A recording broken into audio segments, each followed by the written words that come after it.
is week 11, and we're going to do electrode adjusting. So what we're trying to do starting last week, is developing some kind of hand skills for doing maintenance on an oil burner. These skills will carry on even if you do gas, same skills. So last week and this week we did oil pump bleeding. Nothing you have to do only for oil. So we did the bleeding of a pump, purging of a pump, same thing. Adjusting the pressure, measuring the pressure. These were all very, very good hard skills to have to know. We did also transformer testing. One more thing we have to do in terms of the component, two things we have to do in terms of component is the motor, taking the motor apart, putting it back in, see if it's running or not, measuring the output of the motor, and electrodes. So adjusting the electrodes is very important. Why? If you don't get the same gap, you don't have the same voltage, and it's not going to ignite oil. And oil is very hard to ignite. It's harder than gas because it requires higher temperature. So we'll talk about electrodes. What are electrodes? What are they doing? What is the purpose of electrodes? How do they function? How to replace them? It seems a little bit intimidating in the beginning, but once you get the hand movement of how you take them out, how they're supposed to be pulled out, you'll see it's not that difficult. Adjusting the electrodes is a little bit tricky because it's supposed to be stuck together. So you loosen some of the bolts, not all the way, and try to motor it to get the right gap. So usually every oil burner has its own gapper, its own distance. But when in doubt, if it's an oil burner, how much to use? 1/8 of an inch. I'll write it down.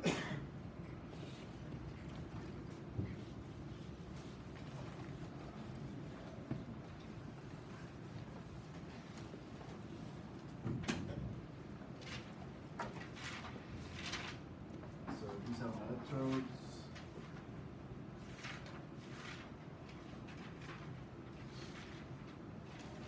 We want this distance to be 1/8 1 inch if you have no gap.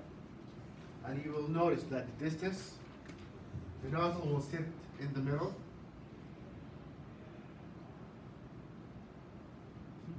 And you want the distance between here and here to be also again 1/8 of an inch. And again, these varies from one industry to another. So you usually have gaps that will give you the distance between each other and distance from the nozzle. If it's too close, what will happen to the arc between them? I didn't know that. Huh? I didn't know that. It's too close.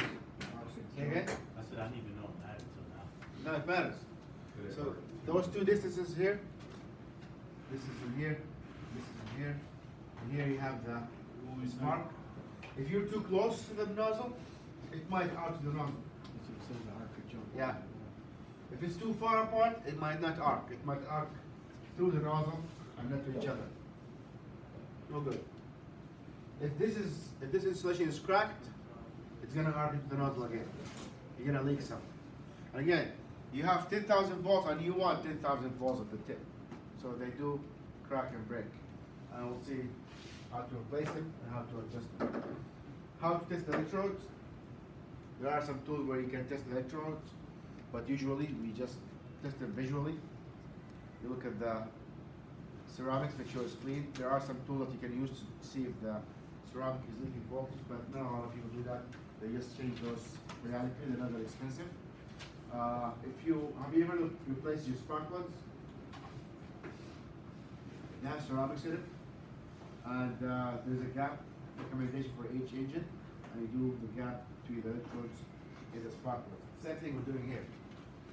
Spacer too. Yeah, yeah. So again, you need to know where's the location from the nozzle and from each other. How you take them apart. Some of them are very long, some are very small. So some of them, the short ones you can get from the outside. The long ones you have to take the burner out and take from the front. Cables, bus bars, and spring clips. So they both serve a purpose in transforming the power from the 10,000 prongs on the transformer all the way to the bus bar, which is here, big bar, into the tips of the electrodes. And I will show you some pictures, hopefully, yeah. So these are the electrodes, and they come in different sizes and different connections. They're metal rods made of specialized steel and partially covered with ceramics or porcelain for insulation. Again, the insulation is not complete, so if you touch the ceramic, probably you get zapped. So don't touch them, make sure it's disconnected. And they come in different sizes, length, and tips. Some of them are flat tips, some of them are very pointy tips. I want to see, okay, and this talks about the gap. So cars have different gaps than Viessmann or other ones. So every model have its own gap and its own setting. You take them out first, you clean the electrodes, check the connection, make sure there's a sound connection between the, so make sure the connection between where you place your transformer and the bus bars is complete. It's not wobbly, it's not far. Sometimes you might be able to connect even though there's a little bit of a gap because it's a lot of voltage. But again, you're losing resistance. So make sure you're connected. Make sure you have the application as per the manufacturer recommendation.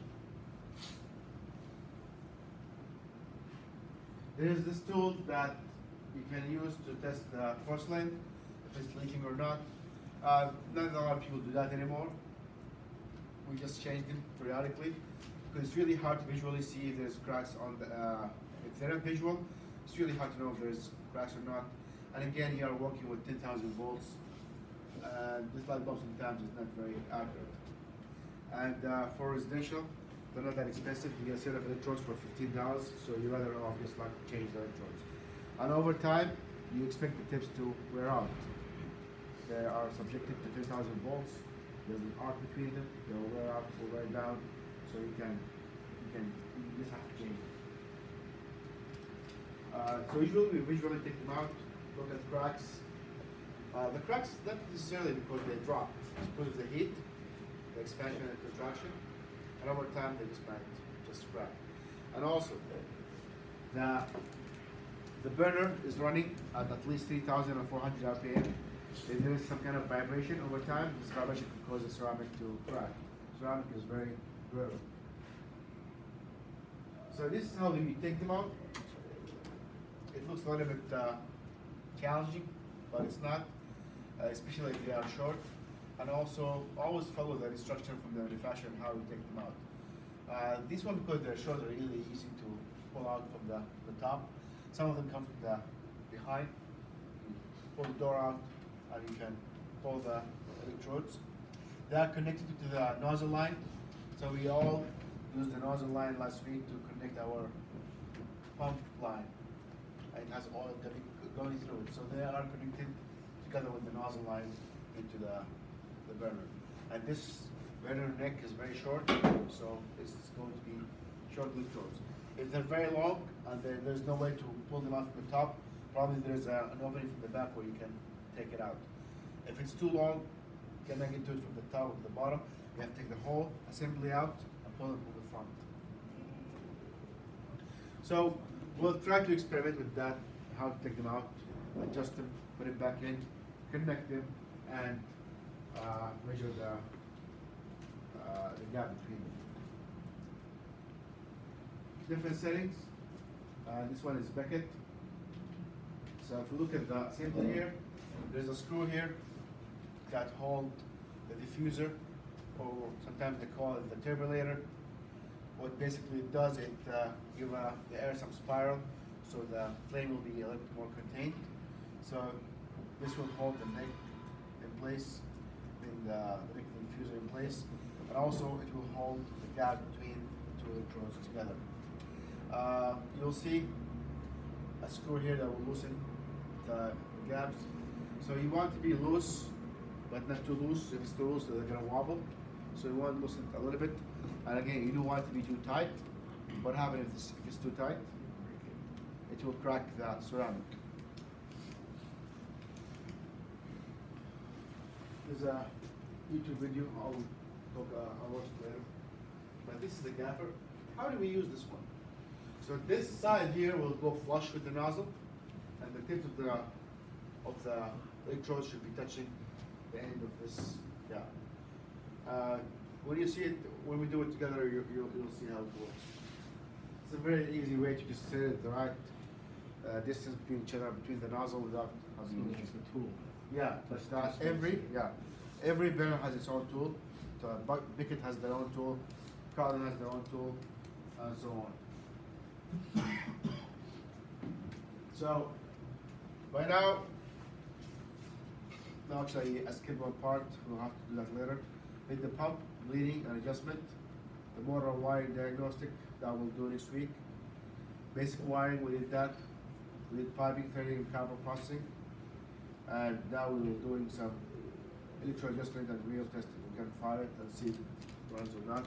And you can see also the spark. Sometimes it's very frustrating when you try to have delayed ignition and you don't know why. You hear the buzzing of the electrodes, you hear the pump running, but there's no fire. That is always an issue. So at some point you have to take out the burner, disconnect the pump, and look at the arc. A lot of the time the arc is going through the plate or through something else and then to each other with the nozzle, and that can form a problem for having the right ignition and the right firing. Also, sometimes the distance between the plate and the nozzle is not right, and you see some dripping. Oil dripping in the floor of the chamber is really bad because you're going to have a accumulation of oil if it's not burning correctly, and eventually it's going to cause a lot of smoke. Let's watch the YouTube video. Do's and don'ts. Never fire a burner in a non-ventilated location. So if you have to do it in a garage or in a basement, take it out to the garage, test it. Outside, make sure you have a lot of ventilation because again, it's going to cause a lot of smoke and the spill will stay for a long time. But sometimes you have to watch, see what's happening. Call beforehand when you go fix the burner so you get the parts, get the electrodes, have them in your truck, get the model, get the brand and the model because they differ, and so you can go and have the right nozzle with you or the right electrode size. They not the same size. Everyone is different depending on the length of the neck. Be ready with replacement parts or just try them out. So another good practice is to have replacement part with you, have a primary control with you, have nozzle with you, and have electrodes just to know, replace it and see if it works or not. If it doesn't work properly, that's the problem. And again, you will notice that going back and forth many times is very annoying. So have the parts that you need with you all the time, and they're not very expensive. So go to the warehouse, pick up all the parts that you think you might need, and probably you can return them if they need to. Think safety first. Again, we're talking with 10,000 volts, and they're very, very significant. So when you test with that, be careful that it's not touching anything else. When you power it, make sure you're not touching anything else. Be far away, be ready to disconnect the power. Oil, if you try to test the burner and the oil is connected, it's gonna spray. Again, you don't want to spray oil in somebody's basement as well. Respect the job and take pride in your work. Don't leave things sloppy, wires tangled everywhere. Make sure that you put things where they're supposed to. If the burner was in a good condition, it's clean, put things around it, don't leave it the way you find it. Do not leave things messy.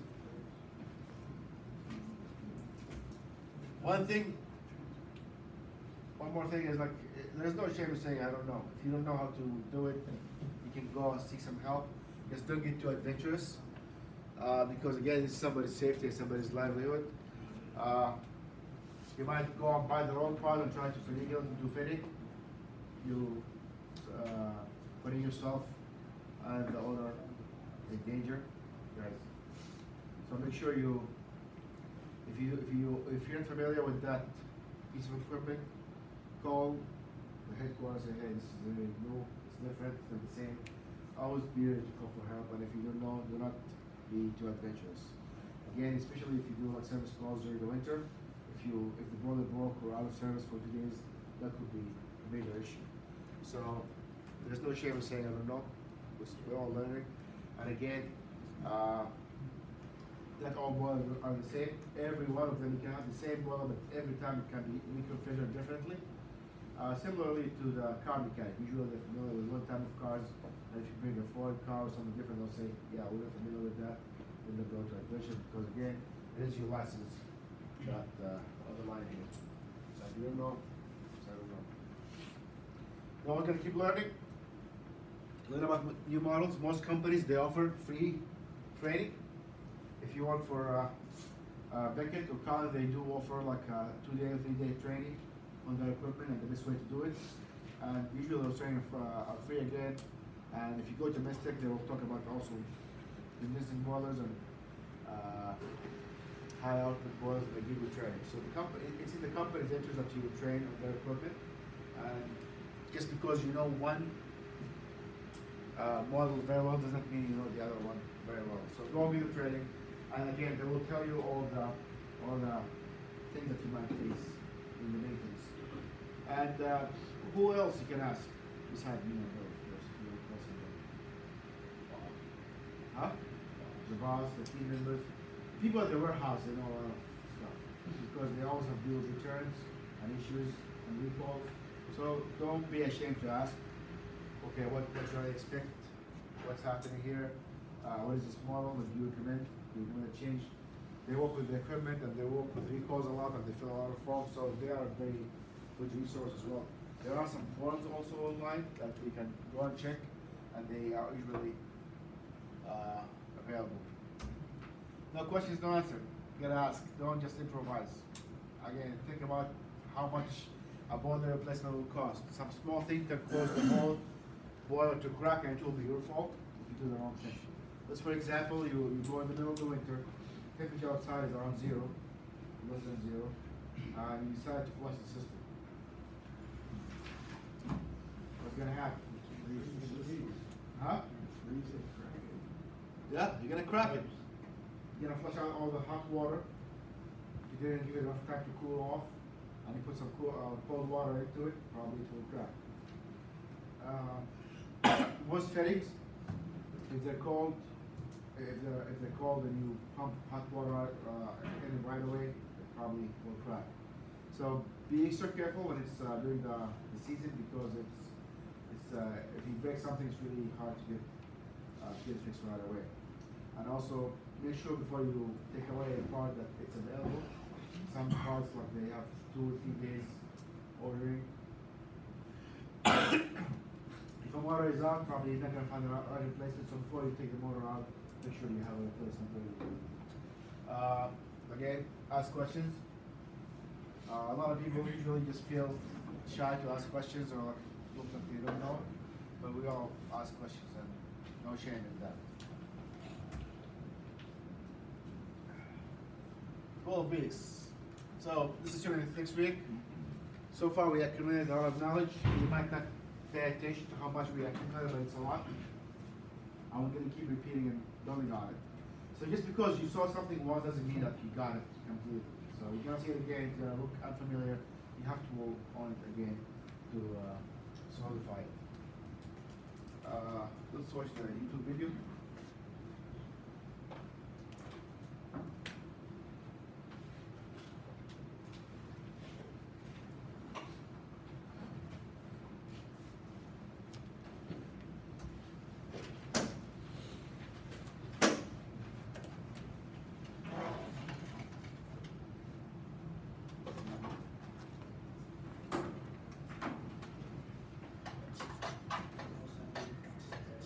Alligator's eyes are horizontal. Huh? How come an alligator's eyes are horizontal? Best design for them, I guess. Huh? Maybe that's the best design for them. Oh, okay. Here's how you place the electrodes. This is a Beckett. It's a very common model because it's economical. It's built here. It's not that difficult.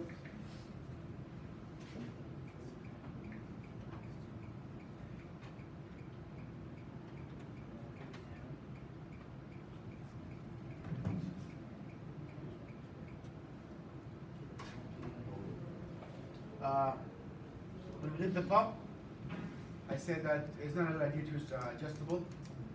They have a tendency to strip the nuts, and it's very frustrating to get the right fitting, especially in tight places. It's also good to invest in some rigid wrenches. So we have to like know like the different inches and dimensions. For now, you can eyeball it, but take a set with you. After a while, you'll get good at it that you'll see it and you can know what size it is. I still like sometimes I miss the size, especially changing from metrics to English is very difficult. So I take a whole set with me and just measure before I do it. So this is the nozzle line. We did that already. Take it out. Move it slightly.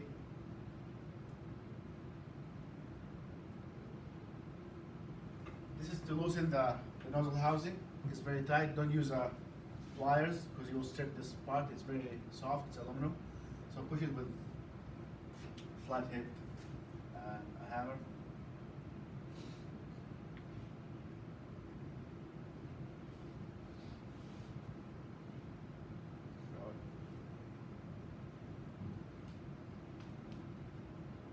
Take the whole assembly in your hand. Has everything in it. That piece that you unscrew, is that kind of like the weight of the lamp? Yeah. This is the diffuser plate. This is the holder that holds the electrodes. These are the bus bars over there.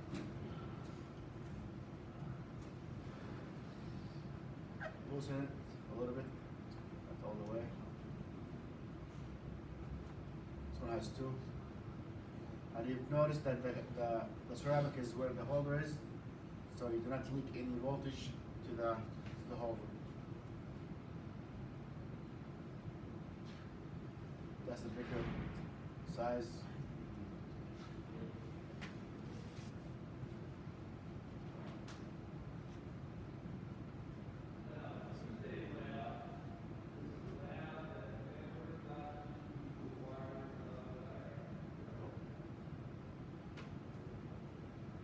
You'll see these sometimes, but the plastic piece is much easier to front. See the cap?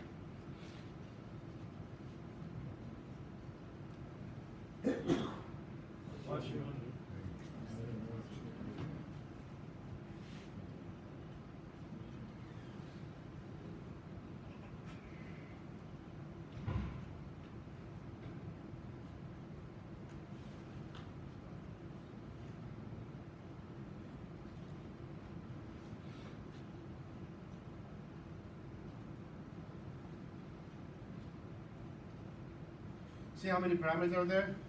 It gets a little bit confusing. So you're better off just using the plastic piece, flush it with the nozzle, and check out the gaps. What is that plastic? The front is a diffuser, just to allow the air to go in spiral.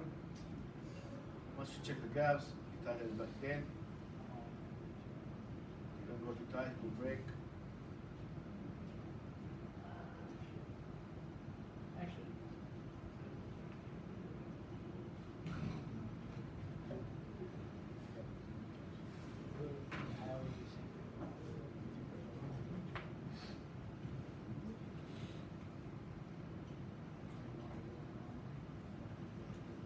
Make sure that they do not move when you put it back.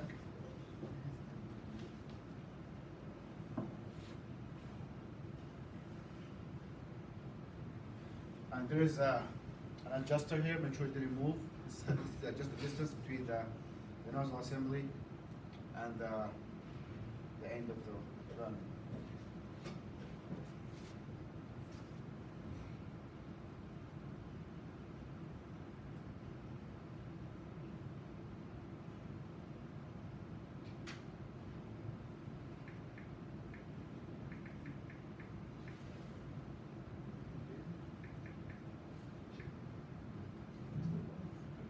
It doesn't have to be very tight, you just don't want it to be loose.